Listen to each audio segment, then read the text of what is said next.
सबका इस्तकबाल है। मैं हूं शेख आयशा जिलानी। आज हम लोग मौजूद हैं एशियन हॉस्पिटल के managing director doctor Shoaib Hashmi के पास। तो इनसे हम थोड़ी मज़ीद तफसीलात लेते हैं इनके बारे में और इनकी सियासी ज़िंदगी के बारे में आपको थोड़ी मज़ीद तफसीलात देने के लिए आज हम लोग मौजूद हैं। अस्सलाम वालेकुम डॉक्टर साहब। वालेकुम सलाम। जी सर, तो आपके हम लोग को हमारी जो ऑडियंस है, सारे देखने वाले व्यूवर्स, इनको ये बताइए आपके बारे में कि आपकी स्टार्टिंग कैसे हुई, आपके डॉक्टर करियर के बारे में थोड़ी।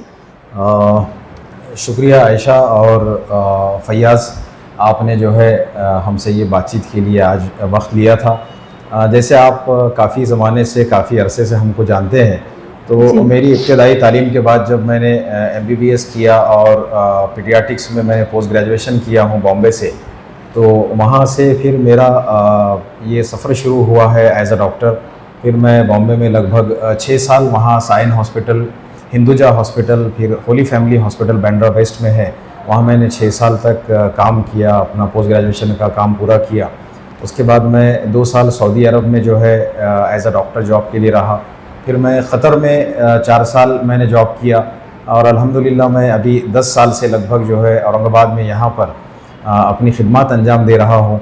और मेरे 2 अल्हम्दुलिल्लाह बड़े हॉस्पिटल्स हैं। एक एशियन हॉस्पिटल है जो आप काफ़ी जानते हैं, आकाशवाणी सिग्नल जालना रोड पर है, और दूसरा एक हॉस्पिटल है HMG हॉस्पिटल जो कटकट गेट के पास इंपीरियल लॉन के बिल्कुल बाजू में है। और इसमें जो है ख़ास बात यह है कि ये डेडिकेटेड वुमेंस हॉस्पिटल है। यहाँ सिर्फ ख़वातीन ही के लिए ख़वातीन पेशेंट है और डॉक्टर्स भी सारी जो है वो फीमेल डॉक्टर्स हैं। इसको मेरी वाइफ यहाँ हेड करती है। ये मेरा मेडिकल करियर ऐसा रहा आज तक। जी, तो डॉक्टर साहब हमें ये बताइए कि आपका पॉलिटिक्स में इंटरेस्ट कैसे गया, आपका पॉलिटिकल करियर की स्टार्टिंग कहाँ से हुई? देखिए, पॉलिटिकल इंसान जो होता है, हर इंसान, जो मैंने इसके पहले भी बहुत मरतबा कहा हूँ कि हर इंसान को, हर समझदार इंसान को सियासत में अपना हिस्सा रखना चाहिए, चाहे वो एक्टिव मोड में हो या पैसिव मोड में हो। जैसे हम सोशल काम जो करते हैं, हम पर एक ज़िम्मेदारी होती है समाज की और कम्युनिटी की, तो वो हर शख्स ने लेनी चाहिए ज़िम्मेदारी। उस तरह मुझे भी इस बात का एहसास है कि मुझे भी इस बात की ज़िम्मेदारी है। और सियासत एक ऐसा बड़ा प्लेटफॉर्म है, एक वास्ट प्लेटफॉर्म है, जहाँ पर आप अपने इलाके से लेकर के सारा शहर, रियासत और पूरे मुल्क में आप असरअंदाज हो सकते हैं और एक बड़े लेवल पर आप बहुत सारे फलाह और बहबूद के काम कर सकते हैं। इसलिए मेरी ख्वाहिश है कि मैं भी इसमें एक एक्टिव रोल अदा करूँ। जी डॉक्टर साहब, तो एज अ मुस्लिम आपने शिवसेना पार्टी को ही क्यों चूज़ किया? अगर आपका पॉलिटिक्स में ज़्यादा रुझान था तो आप, ऐसी भी बहुत सारी पार्टीज है जो कि मीन्स आप समझ रहे हमारे देखो आयशा, सियासत में हमेशा ये चीज़ देखी जाती है कि आप किस पॉलिटिकल पार्टी से जुड़ रहे हैं और वहाँ पर क्या काम कर सकते हैं। आज हमारे हिंदुस्तान की जो हालत है उसको मैं ही नहीं, हर वो शख्स जो हमारे मुल्क से प्यार करता है वो ये कहता है कि हमें BJP फ्री हिंदुस्तान चाहिए, हमें NDA फ्री हिंदुस्तान चाहिए, हमें महाराष्ट्र में महायुति फ्री महाराष्ट्र चाहिए। तो उस तरह यहाँ पर एक बहुत बड़ा विकल्प और एक अल्टरनेटिव है, वो है महाविकास अघाड़ी। और महाविकास अघाड़ी में 4 नुमाइयाँ पार्टीज़ है, जिसमें कांग्रेस पार्टी है, शिवसेना पार्टी है जो उद्धव साहब के नेतृत्व में चलती है, NCP पार्टी है जो शरद पवार साहब उसको हेड करते हैं, और समाजवादी पार्टी है। तो ये चारों पार्टी का जो अलायंस बना हुआ है, मैं इस अलायंस का एक हिस्सा हूँ।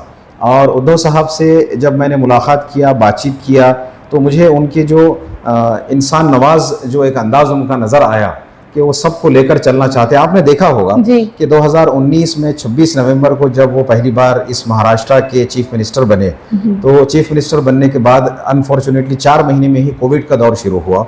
तो कोविड के दौर में जो 2 साल उन्होंने लगातार काम किया, जिस वक्त हमारे महाराष्ट्र, हिंदुस्तान और दुनिया की सारी इकोनॉमिकल साइकिल रुक चुकी थी, उस दौरान में भी उन्होंने हमें इस बात का एहसास नहीं होने दिया कि हम लोग परेशानी में हैं। उन्होंने मेडिकल फैसिलिटीज़ हो या सारी सोशल फैसिलिटीज़ हो या लोगों की मदद करना हो, उसको इस बेहतरीन तरीके से निभाया और इस बेहतरीन अंदाज में लेकर चला।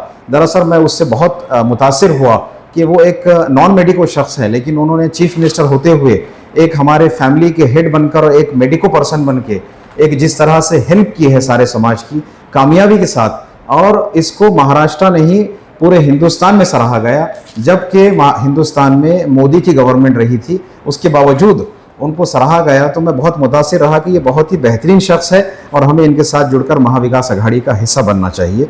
और हमारे शहर में ये पार्टी एक मजबूत पार्टी है, हमारे पास एक मजबूत कैडर है और मैं किसी भी सियासी पार्टी में रहते हुए बहैसियत इंसान मैं कभी भी अगर हिंदू और मुस्लिम इस तरह की बातें मानूंगा तो मैं समझता हूं कि ऐसा मानने वाला शख्स एक पढ़ा लिखा जाहिल या एक हैवान ही हो सकता है जो इंसानों को जात और धर्म में बांटता है। जी डॉक्टर साहब, एक हम लोग को काफ़ी ज़्यादा सुनने में आ रहा है कि औरंगाबाद सेंटर से महाविकास आघाड़ी की जानिब से, शिवसेना की जानिब से आपको एमएलए के लिए आप इलेक्शन लड़ने वाले हैं, तो इस बारे में क्या ये सच है? इस बारे में आपका क्या कहना है? देखिए, जब कभी कोई शख्स सियासी पार्टी में आता है और उसका बैकग्राउंड अल्हम्दुलिल्लाह अगर कभी मेरी तरह हो कि हर तरह से अल्लाह के फजल से स्ट्रॉन्ग है, यानी हमारा एक पॉलिटिकल बैकग्राउंड होने के साथ साथ एजुकेशनल बैकग्राउंड भी है, वेल सेटल्ड है अल्हम्दुलिल्लाह, सारी चीज़ें हैं, तो उस तरह से इस तरह के मेरी तरह की शख्सियात के नाम जो है वो ज़ेर गौर होते हैं, डिस्कशंस में होते हैं। जी बिल्कुल, मेरा नाम हमारी पार्टी और महाविकास आघाड़ी की तरफ से जो है औरंगाबाद सेंट्रल के लिए ज़ेर गौर है, ऐसा मुझे भी कहा गया है और उसी के लिए मेरा ख़्याल है कि मैंने भी इस बात में जो है हामी भरना चाहिए, पहल करना चाहिए। अगर ऐसा कुछ मुझे महाविकास आघाड़ी और शिवसेना की तरफ से ये राब्ता किया जाता है, पैगाम आता है कि मुझे औरंगाबाद सेंट्रल से इलेक्शन कॉन्टेस्ट करना चाहिए, तो ज़रूर मैं आप सब लोगों की दुआओं से और सबकी जो है मेहनत से और सबकी काविशों से ये कोशिश ज़रूर पूरी करूँगा। डॉक्टर साहब, ये जो अभी हमारे औरंगाबाद शहर के नाम का जो मुद्दा है, तो ये इलेक्शन के वक्त गरमाएगा ये मुद्दा, आपको क्या लगता है? इस बारे में आपका क्या कहना है? देखिए, हमारे पास के जो बेसिक मुद्दे हैं, जो हमारे सवालात हैं, जो नौजवानों के लिए हमारे और हमारे इंसानी हुकूक़ के लिए जो चीज़ें ज़रूरी है, उसमें सबसे इम्पोर्टेंट है तालीम। हमारे पास में हमने तालीम के लिए क्या किया है, क्या करना चाहिए, हमारे पास हमने सेहत के लिए क्या किया है और हमारे पास और क्या करने की ज़रूरत है। आप देखेंगे कि हमारे शहर ही में नहीं, सारे महाराष्ट्र स्टेट में आज सेहत का मेयार कितना गिरा हुआ है। हमारे पास एक गवर्नमेंट मेडिकल कॉलेज है, क्या आप वहाँ पर जाकर कोई सुपर स्पेशलिटी सर्विसेज हासिल कर सकते हैं? नहीं कर सकते हैं। क्या आपके पास कोई गवर्नमेंट सेटअप ऐसा है जहाँ गरीब लोगों के लिए मुफ्त में सारी की सारी तिब्बी सहूलियात फराहम की जाती है? नहीं की जाती है।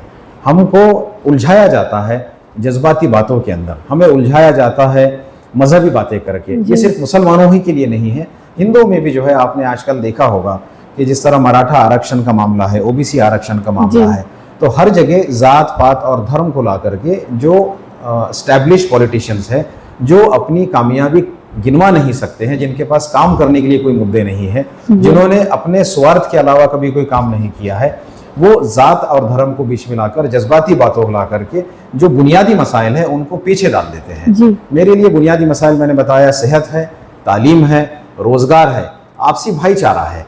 बहैसियत मुसलमान और बहैसियत इंसान आपको एक बात समझना चाहिए कि इस दुनिया को अल्लाह ताला ने जब बनाया तो सबसे ज़्यादा महबूब तरीन हज़रत मोहम्मद मुस्तफ़ा सल्लल्लाहु अलैहि वसल्लम जो हमारे पैगंबर रहे हैं, उनका पैगाम इंसानियत का पैगाम रहा है। मोहम्मद सल्लल्लाहु अलैहि वसल्लम ने हमेशा इंसानियत को लेकर चलने की बात की है। आप अहादीस के हवाले से देखिए, आप कुरान के हवाले से देखिए, उसमें कहा गया है कि आपका पड़ोसी अगर भूखा है तो वो आपका फ़र्ज़ है कि आप उसका ख्याल रखें। क्या ये कहा गया है वो हिंदू या मुस्लिम?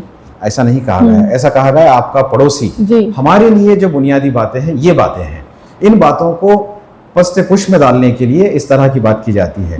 रही बात शहर के नाम की, बेशक औरंगाबाद नाम हमारा 400 साल पुराना नाम रहा है, औरंगज़ेब रहमतुल्लाह अलैह के नाम से इस नाम को मंसूब किया गया है।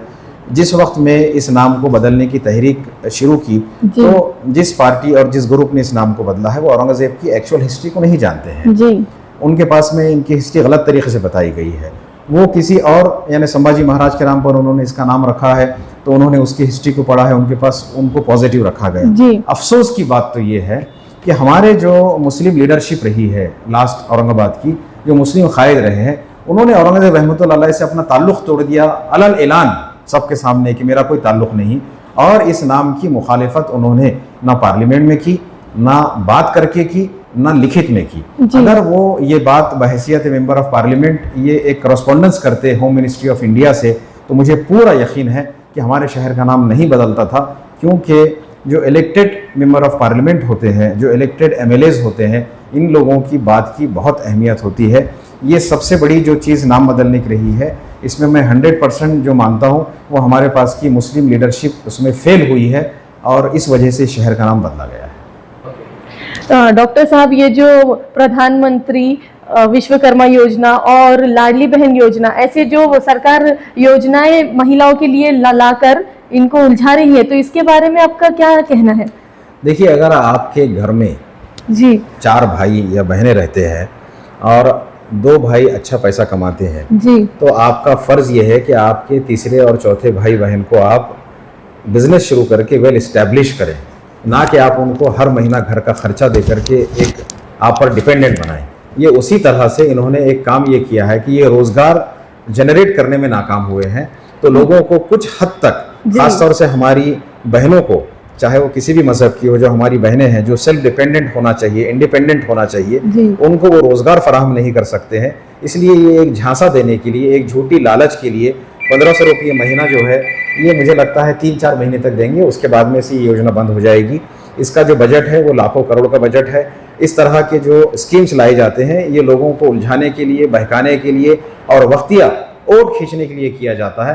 मैं समझता हूं कि ये एक गलत काम है। अगर आपको अपनी बहनों से, अपनी माँओं से, अपनी बेटियों से प्यार है, उनकी हमदर्दी है, उनका ख्याल है, तो उनके परमानेंट रोज़गार की आपको सुविधा और इंतज़ाम करना चाहिए। और इसके साथ साथ आपने देखा है अभी बदलापुर में हो या और 3-4 जगह हुआ हो, जहाँ पर भी हमारी मासूम बच्चियों के साथ, बहनों के साथ जुल्म हो रहे हैं, ये मौजूदा हुकूमत चाहे महाराष्ट्र की हो या हिंदुस्तान की हो, ये पूरी तरह से हिफाजत पहुँचाने में, हिफाजत करने में जो है फेल हो चुकी है।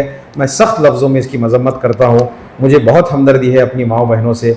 इंशाअल्लाह हमको जब मौका मिलेगा तो हम ज़्यादा से ज़्यादा ख्याल रखेंगे कि हमारी माएँ, बहनें और बेटियाँ किस तरह महफूज रहे और किस तरह उनके लिए रोज़गार के हम मौके फराहम कर सकें। जी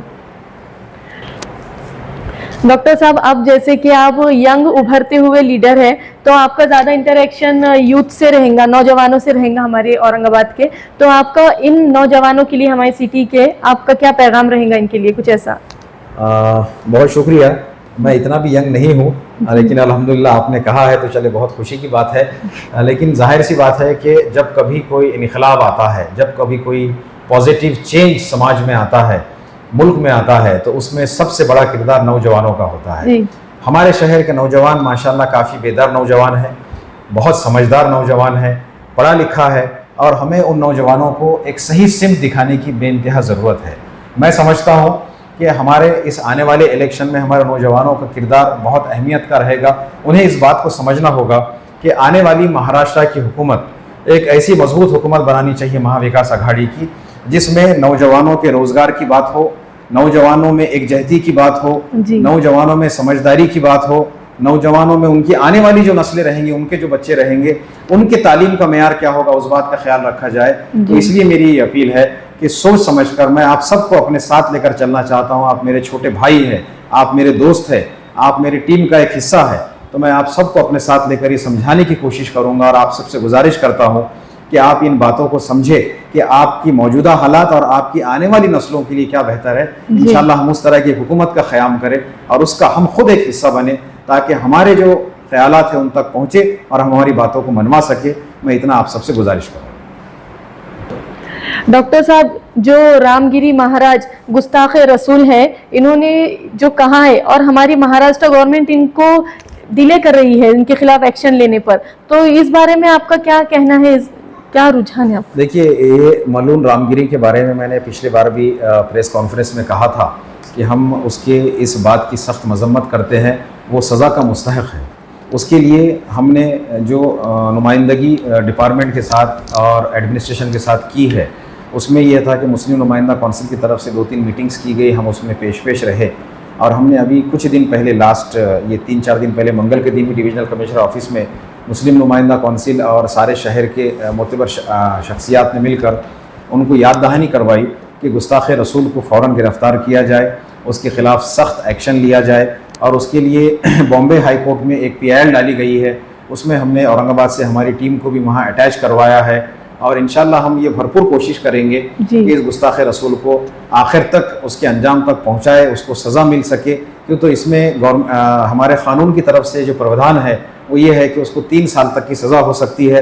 तो इंशाल्लाह हम ये भरपूर कोशिश करेंगे कोर्ट के ज़रिए और गवर्नमेंट पर दबाव बना करके कि उसको ये सज़ा मिलना ही चाहिए।